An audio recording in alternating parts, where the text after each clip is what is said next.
d'être là, ici, avec toi. Merci de m'accueillir.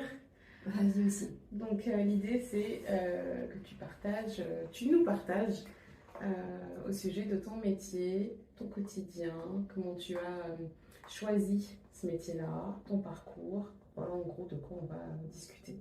Et c'est d'aider nos chers étudiants qui sont à la recherche de leur orientation. Ok, très bien, je m'y mets, je m'y colle. Ok. Alors, première question, quel est ton métier? Alors, je suis avocate au barreau de Paris et de Lisbonne et spécialisée en droit des affaires. D'accord. Donc, spécialisation en droit des affaires. Est-ce que tu peux nous expliquer en quelques mots en quoi ça consiste? Oui, alors le droit des affaires, c'est une matière évidemment très très large qui recouvre plusieurs matières, comme le droit des sociétés, comme le droit des entreprises en difficulté, comme le droit bancaire. Donc c'est toutes ces matières qui permettent la défense des intérêts d'une entité, qu'on appellerait très simplement une société, et qui viserait à... Donc mon métier est d'accompagner ces sociétés, personnes morales, dans leur phase de création, de développement, de cession, lorsqu'ils souhaitent céder des parts, par exemple, d'une société, et de phase de fin, donc de liquidation, de dissolution, devant soit les tribunaux, soit à l'amiable, puisque l'on fait aussi des liquidations amiables. Mon métier également, parce qu'il y a une dichotomie entre le conseil et le contentieux en droit des affaires. Donc le conseil va recouvrir toute la pratique du conseil aux entreprises, donc sur ces phases de création, de cession et de dissolution de la société. Et le contentieux va recouvrir toutes les phases de litige qu'une société peut rencontrer, évidemment, parce qu'une société est faite d'hommes et de femmes qui peuvent rencontrer des problématiques contentieuses sur un conflit d'actionnaires, par exemple, des associés qui ne s'entendent plus, un conflit sur une cession, par exemple. Donc, je vais donner des termes un peu spécifiques, mais sur, par exemple, un litige sur une garantie de passif, quand on cède une société, on va garantir à la fois son actif et son passif. Donc, on peut avoir un contentieux lié à cela. On peut avoir aussi des contentieux en termes de concurrence aussi, déloyale notamment.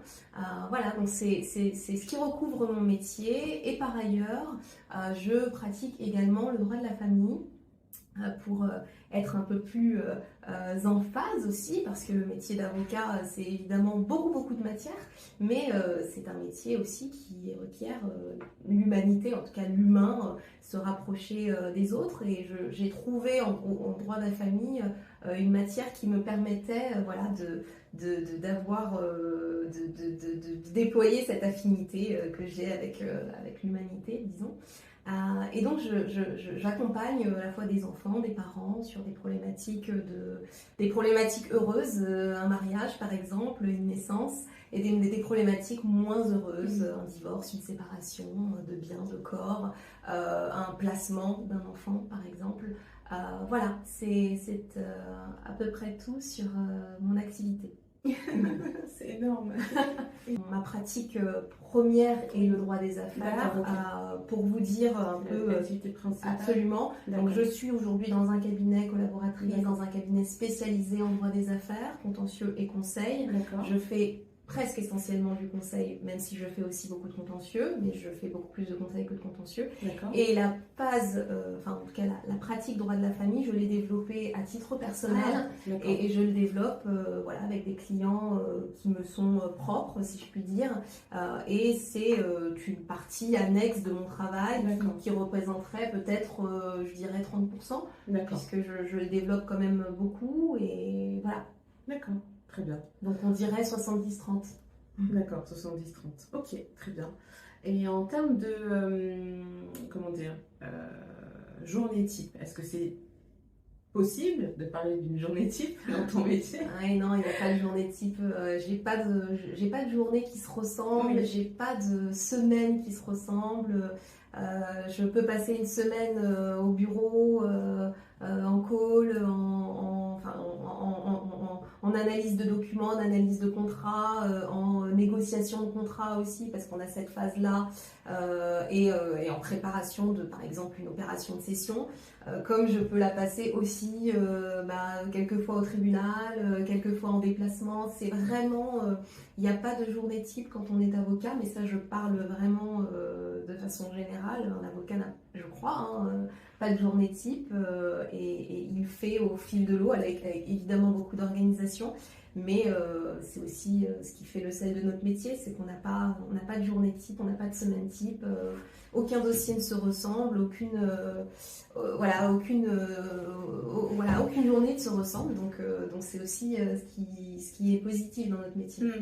Bon, on va en venir à cette question-là. Alors, qu'est-ce que tu aimes? Qu'est-ce que tu aimes dans ton métier? Alors j'aime beaucoup de choses dans mon métier. J'aime la rencontre avec l'autre, évidemment, parce que cela fait partie intégrante de notre métier. J'aime la technicité que cela requiert.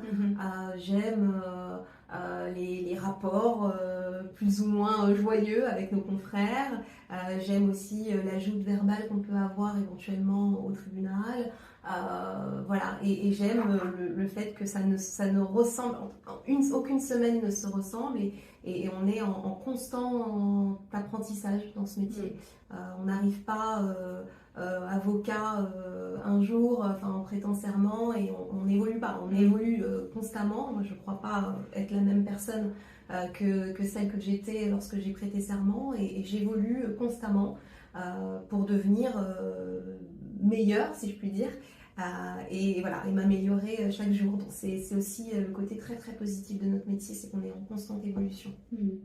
En parlant d'évolution, quelles sont les qualités, les compétences techniques qu'il faut avoir les qualités, je dirais, alors des qualités fondamentales, évidemment, avoir fait des études de droit, avoir connu les rudiments de la connaissance du droit et des spécificités de notre système juridique français, j'entends. Avoir des qualités d'écoute, je crois, vraiment, ça c'est très important. L'associé avec qui je travaille me dit, et ça m'a beaucoup marqué, c'est que la première partie de notre métier, en tout cas la première partie de notre carrière en tant qu'avocat, c'est l'écoute. Et je suis totalement d'accord avec ça, c'est qu'il faut vraiment écouter à la fois son supérieur, mais écouter ses clients, ses demandes.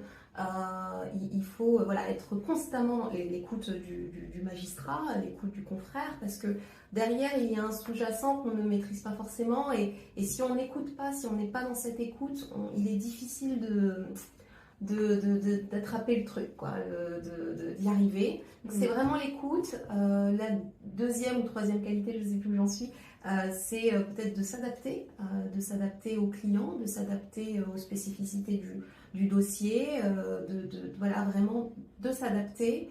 Et je ne sais pas, être enthousiaste, je crois, parce que c'est un métier qui est pas forcément facile tous les jours, donc avec de l'enthousiasme et de la joie, on y arrive. Et tenir, j'imagine, la pression? Oui, bien sûr. Oui, il y a de la pression, comme dans beaucoup de métiers, la pression du résultat, la pression... Est-ce qu'on a des deadlines, des dates Absolument. On a des deadlines dans toute matière, conseil et contentieux confondus. Dans un contentieux, on a les deadlines imposées par le tribunal, des procédures vraiment des dates procédurales très très strictes. Et en conseil, évidemment, on se pose des dates parce qu'on se l'impose aussi sur des sessions, par exemple. On a des dates limites et à ne pas accomplir un certain nombre d'obligations, le contrat tombe ou l'opération ne se fait pas. Donc il y a quand même des Oui. Donc j'ajouterais de la rigueur. Donc de la rigueur. Une bonne organisation aussi. Absolument. Cela allait de soi, mais effectivement. D'accord, ok, super. C'est très très riche en tout cas ce que tu nous partages. Tout à l'heure au tout début tu as parlé de Lisbonne. Oui. Pourquoi Lisbonne? Pourquoi Lisbonne? Alors Lisbonne parce que déjà c'est un droit. Oui, c'est un autre droit. Absolument.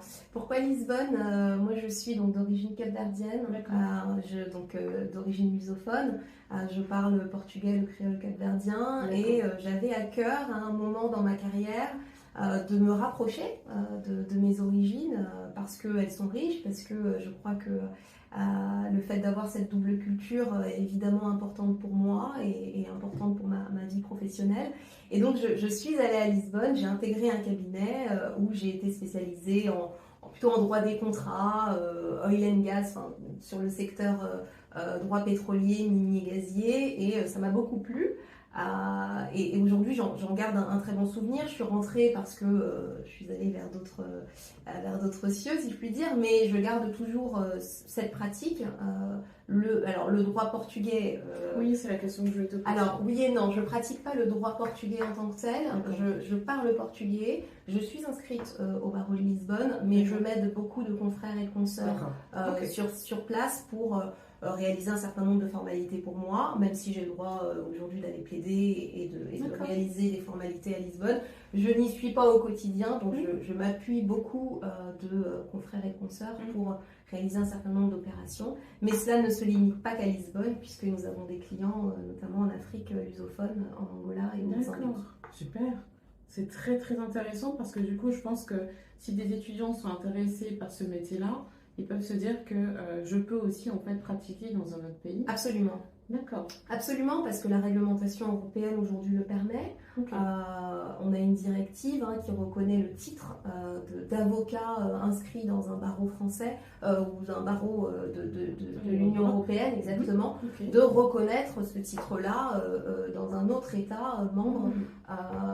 Voilà, donc c'est vraiment important de se le dire, de se dire où est-ce que je veux exercer, qu'est-ce que je veux faire. Et la langue peut être une première porte d'entrée dans une autre juridiction. Donc c'est important, oui, de se dire qu'on est avocat français et en même temps, on pourrait être avocat au Portugal, avocat en Angleterre, même si bon, la procédure est encore différente sur les pays qui pratiquent la common law. Mais c'est une porte ouverte pour nous et c'est une porte qui nous apporte beaucoup de mobilité et des opportunités je dirais infini parce que ça ouvre au monde. Très intéressant. Qu'est-ce que tu pourrais nous partager à travers ton parcours, après sans rentrer dans le détail, mais c'est vrai que les jeunes ont peut-être besoin de savoir quel bac tu as validé et puis après le droit que tu as étudié. Est-ce que c'était à l'époque du DUC Alors non, moi j'ai fait mes études il y a très récemment en fait. J'ai prêté serment en 2019, donc ça fait 5 ans, presque 5 ans. J'ai fait un baccalauréat économique et social, le SPES. Puis je suis entrée à la fac de droit. J'ai fait donc une licence en droit et en sciences politiques, pardon. Puis j'ai fait un master 1 en droit des affaires et un master 2 en droit des affaires également, pour vraiment compléter ma formation en droit des affaires. Et par suite, j'ai fait un diplôme universitaire. J'ai fait plusieurs diplômes, mais j'ai fait un diplôme universitaire en contentieux international des affaires pour comprendre les spécificités je ne sais pas, d'une compétence internationale. Enfin, c'est vraiment très technique, mais toujours est-il que ça m'aide aujourd'hui dans mon métier. Et j'ai complété ma formation par suite avec une école de commerce où je me suis spécialisée en finance dans une grande école qui est l'ESCP. Voilà. D'accord. Et pourquoi ce choix Pourquoi ce choix Parce que le droit, c'est très chouette, mais quand on se spécialise dans des matières très techniques, comme le droit des sociétés, et qu'on fait au quotidien des cessions, des acquisitions, des opérations techniques comme les apports partiels, etc., il nous manque, je crois, une dimension très business. Et l'école de commerce nous apporte ça, nous apporte cette dimension, la pratique évidemment nous l'apporte, mais une école de commerce, c'est quand même une formation en accéléré de tous les rudiments d'une opération en minding business, et c'est vraiment très très important. Enfin, moi je trouve que ça m'a beaucoup apporté dans mes dossiers. C'est suite à un conseil qu'on oui et non, j'ai toujours eu envie de faire une école de commerce. J'ai même, quand j'ai passé mon bac, hésité entre la fac de droit et l'école de commerce. Et puis bon, je suis allée en fac de droit et je me suis toujours dit, à un moment, j'aimerais bien avoir un master ou un MBA en école de commerce. Je pense que ça apportera une ouverture, une dimension différente de mon parcours. Et je ne me suis pas trompée parce que vraiment ça m'a apporté une autre façon de voir les opérations, plus dans le côté vraiment, encore une fois, business que réglementaire. Parce qu'en droit, on nous apprend ce que dit la loi. Enfin, il y a aussi évidemment un côté très technique, mais l'école de commerce nous apporte véritablement cette dimension affaires, business, D'accord, qui est très intéressant. C'est intéressant et j'aimerais bien savoir, Émilie, si quelqu'un t'a inspiré, quelqu'un t'a conseillé sur ce chemin, sur ce parcours-là. Ah, c'est une très bonne question.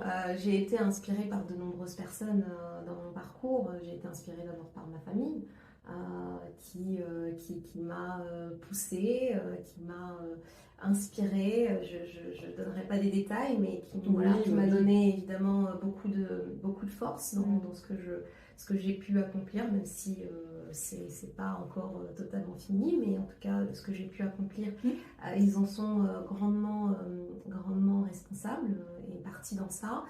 J'ai été évidemment appuyée par mon compagnon qui m'a beaucoup aidée dans mes choix d'orientation et les possibilités qui étaient ouvertes à moi. Je pense que quand on fait ce métier, on est aussi souvent submergé par le syndrome de l'imposteur, qui est un grand terme, mais qui est évident et très présent, surtout dans nos métiers où la compétence est un prérequis. Vraiment, la compétence, elle est vraiment importante dans nos métiers. Et voilà, et donc être inspiré de ces personnes qui vous poussent, c'est important. Et puis après, il y a aussi soi-même, il faut croire en soi. Tout à fait. Super. Je t'ai senti un peu. Et pour finir, est-ce que, comment dire, si tu fais face à un jeune, une fille, un garçon qui est face à toi et qui te dit, Émilie, j'ai vraiment envie de devenir avocat ou avocate, qu'est-ce que tu lui dirais? Mais il hésite, tu vois, il est dans l'hésitation. Qu'est-ce que tu lui dirais? Je lui dirais, moi le premier mot qui m'est arrivé en tête là, c'est croire. C'est croire, y croire. Si on veut se faire ce métier, il y a plein de possibilités de le faire et il faut y croire. Voilà, moi ce métier m'est venu en tête sans exemple plausible. En tout cas, j'avais pas d'entourage dans ce milieu. Non, dans ce milieu, pas du tout. J'ai en classe de CM1 été accompagnée par 2 avocats qui sont arrivés en classe de CM1 pour nous faire un cours de théâtre sur un procès fictif au tribunal. Et en fait, on se rend compte que je pense que les métiers peuvent, enfin les professions et les gens qui interviennent dans ces écoles sont grandement responsables. Alors j'ai oublié de les citer, mais ils font aussi partie de mes inspirations sur le fait que voilà, il faut aller dans des écoles, il faut parler aux jeunes, il faut leur montrer que c'est possible. Et ce métier est évidemment possible avec beaucoup d'abnégation, avec beaucoup de travail, avec beaucoup de passion également, et beaucoup de patience. C'est le mot aussi, beaucoup de patience. Passion et patience. Ouais. Super. On va terminer avec ces magnifiques mots. Merci, pareil. Merci à toi.